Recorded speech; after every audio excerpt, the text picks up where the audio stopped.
Hello and welcome to the Learning to Be Human podcast. This podcast is all about understanding and learning how we can heal from our shame and trauma. In this podcast, we get curious about feeling what is happening inside of our bodies. I'm your host, Christopher Lincolnbach, and I'm going to start you off with a little quotation today. And today's quotation actually comes from the Tao Te Ching, which is the Taoist book written by Lao Tzu. And there are a bunch of different translations, and this just happens to be the one that I have come across for today's quote. This one is translated by P.J. McLagan. This was in 1898. The Tao that can be Taoed is not the lasting Tao. A name that can be named is not the lasting name. Nameless, the beginning of heaven and earth. Named, the mother of all things. So we must be always without desires to see the mystery.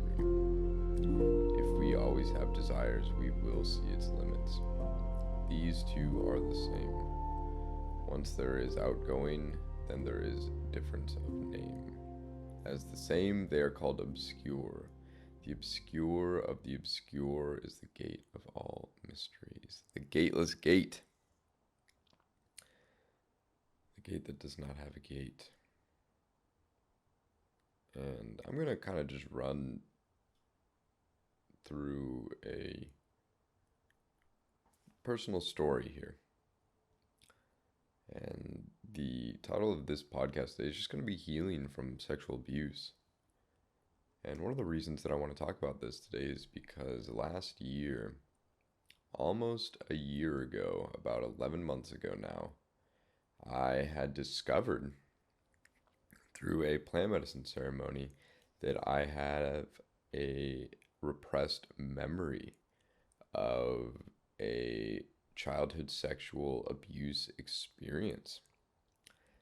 And it occurred when I was about 3 or 4 years old. It was a pretty young time, and it was a pretty intense trauma to relive. And I just remember being in this therapeutic state and just kind of going deeper and deeper, and I could see that there was just this immense amount of shame that was bubbling up, and I just like, what is this? Where is this coming from? It was like almost this like disgust I had towards myself, and I was like, what is going on here?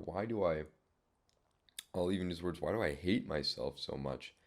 And I kept going deeper and kept going deeper and kept going deeper, and then I saw this child, and I was like, oh my goodness, look at that child. That child was sexually abused. And then I paused for a moment and I looked a little bit deeper into it and I was like, oh my God, that was me. That child was me. And so what I had recognized in that moment was that I had split off my memory of being sexually abused from my psyche. And in that way, I now had a repressed memory. And in that repression, my mind was using so much exertion and energy trying to keep that memory away from who I was. And it basically showed how I was living two different lives. It was like there was this part of me that was, you could call it the shadow, but it was directly stemming from the sexual abuse that would act itself out in ways of just like this intense anger and frustration. And it would come up in certain ways. I remember in seventh grade, there was this huge spell of myself. I went through this period of just like lying about very intense but silly things. Lying about, for instance, even just like my parents having an affair, and I was like lying to this group of girls to like try and get their admiration and attention. And they eventually ended up finding out that I was lying, and it just like created this weird shame circle and shame cycle. And I recognized that all of this energy was like stemming from this sexual abuse, and I had noticed that there were like two parts of me. There's a part of me that I didn't understand and a part of me that like I brought into my conscious awareness. And through this experience, I had realized that I had been living with a split psyche. And there were all these thoughts that came to me immediately from that experience of, am I one of those people now? What does this mean about me? And then because I've spent so much time in my neurons and the conditioning of my brain and body has spent so much time in hiding this information from me, there's still doubt that will creep up of, did this even really happen? Did this even exist? Was this a real experience? Am I making this up? And so it's really interesting to kind of just like see how the psyche plays and protects itself. But something I'm extremely grateful for is that the part of me that did decide to take over in that moment and shut off my memory, or had decided to repress the memory, was then feeding me practices and modalities to then be able to navigate the sexual abuse experience. And I have been working with a spiritual teacher, and she had mentioned that it's very common for about 20 years after sexual abuse experience, or any sort of abuse repressed memory, that it's about a 20-year time frame until it surfaces again. And so that was right about perfectly on time with my life. I was about 24 when I found this out, and 4 years old when this occurred. And she'd also mentioned that there are essentially three parts to a sexual abuse situation that we experience. And it really helped me to process and understand a little bit more, but even just like understanding even just the whole process of a sexual abuse experience. But basically, there are three parts. We have the body, the mind, and the soul. So the body experiences physical abuse, obviously, in the physical way. And because there is genitalia involved, because there is sexual act being done, the body does perceive part of it as pleasurable because it is sexual in its nature. So there's the sexuality with that there. Then we have the mind. And the mind is completely confused about what is going on because this is completely outside of the current framework that the individual is living inside of. And that's really where trauma comes from, is the mind not having a framework for what is happening to it. And it can't conceptualize or understand what is going on. And so there's immense amount of confusion and anger and frustration and fear that is just like flooding the mind, and it's such an overwhelming experience. And then finally we have the soul.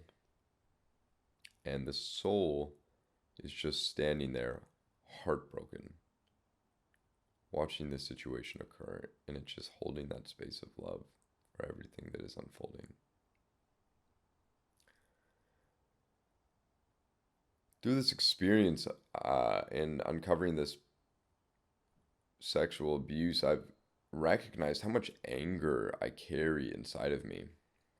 And it comes out in very minute ways. Sometimes I noticed it would come out in like these explosive sort of attacks. I remember just like this one time just like screaming at my mother because I wasn't doing a good job parking a vehicle, and the windows were down, and it was just like an extremely embarrassing experience. And that anger just came out of nowhere, and it was like over a like the reason for the anger was not justified for what the expression of the anger was. And I just remember growing up even just like kind of having this subtle anger inside of myself, and even today of just like this overall serious tone. There's like this mask of a masculine, and by masculine I mean the protector frame, that is now kind of keeping people at a distance. And it's almost like this underlying anger that's kind of just like protecting itself. And what is anger? Essentially, if you break it down, I mean, anger sits on top of fear, right? It's a protection mechanism. We get angry as a way of protecting ourselves, just like a dog would, right? If a dog is wounded, it's going to get angry as a way to, it's going to start growling as a way to start protecting itself. And underneath that anger is just sadness. That it goes anger, fear, grief. And that's really where the healing can begin, is when we begin to start touching that grief. And we get to start touching those emotions that are welled up inside of us. And through some healthy practices, for instance, I do a retreat with Dr. Robert Baer, my therapist, called the Deep Waters Experience. And we basically go in and we do what's known as psychodrama. We do carpet work, and we are able to then tap into some of these memories and scream and yell and relive, and in very safe containers, express the anger and frustrations inside of ourselves. And it's just wild what can happen in those containers of just like the pure anger that we recognize we hold inside of ourselves, because we're all taught to be good little boys and good little girls. And of course, I think I might have a little bit of anger here and there, but until you actually let your anger rip and let it go wild, it's pretty amazing to see what can be hidden just under the surface of the conscious psyche. Another part of even just healing from the sexual abuse experience is just right now I have a difficult time even dancing, just expressing myself in that playful way, because obviously when I was 4 years old, I was in a very silly state and I got shamed for it. I got shamed for being silly. And so now, even for me to be silly, there's this part of me that wants to carry that serious mask so that I don't get shamed again. And even dancing can feel very uncomfortable, especially, for instance, there's this workout here in Austin called the Empowered Brotherhood workout. And, there's a lot of men that just like let loose and have fun and start dancing. And I get really uncomfortable in that. And that's my own work of where I'm not allowing myself to express freely. And so I'm working through even, how can I dance? How can I play? How can I even dance my day to day, just with the universe in general? And so really tapping into that. And then the last point I really want to touch on here is forgiveness. And in my lesson of forgiveness, I've learned that forgiveness is not a one time act and then boom, all of a sudden you're good. Forgiveness is the constant choosing to keep your heart open. And for instance, even in this sexual abuse scandal, I have to choose to forgive, not because what was done to me was okay, but because I am not going to hold on to the resentment any longer, because that only hurts me at that point.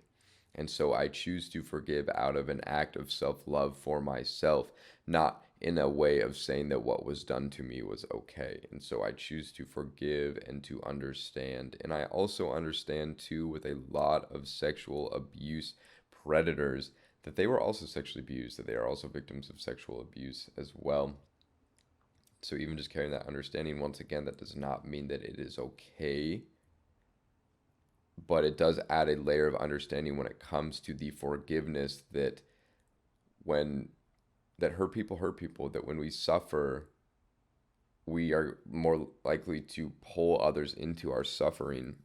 And so to just understand that, but once again, that's a very delicate thread to walk on, because you cannot acknowledge that none of that is deserved by anyone. Um, and it happens a lot more than we think it would. And as I've started to open up even about my sexual abuse to others, I recognize how many other individuals actually live with sexual abuse trauma.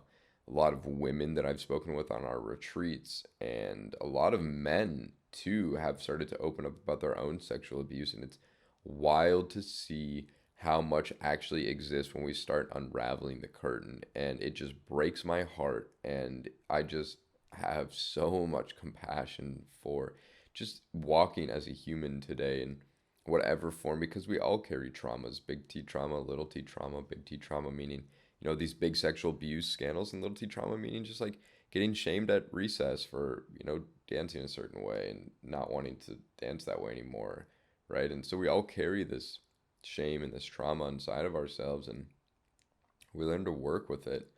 And it is just part of being a human. But that shame is the debilitating force inside of us that tells us that we aren't worthy, that we're not good enough, that we ultimately aren't worthy of love. And that's why it can be so difficult for us to sometimes love ourselves, because if we hate ourselves, if we think that a part of ourselves is unworthy of love, well, guess what? That part is unlovable, right?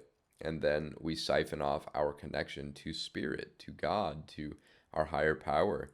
And it's in the healing of shame that we then get to reintegrate these parts of our psyche and self that have been split off. And one way in which we go about healing shame is really an emotion of hiding.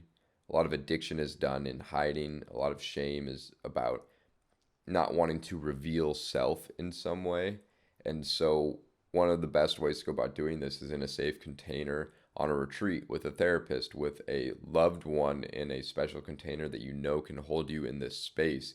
And once again, I want to emphasize that can hold you in this space because you don't want to further the damage, that you are able to reveal these unloved aspects of yourself and still receive love from others. And in that way, we can begin healing and start going, oh, maybe this part is lovable. Like you reveal this part of yourself and you don't think that it's going to be loved. And there you get a smile and some love and some attention. And you realize, oh my God, this is lovable. I am lovable. I can do this. And then we can start healing and soothing ourselves in that way too. And obviously self-reliance is so crucial in this, but also to remember that we can't do this alone, that we do need help, and that it is okay to ask for help.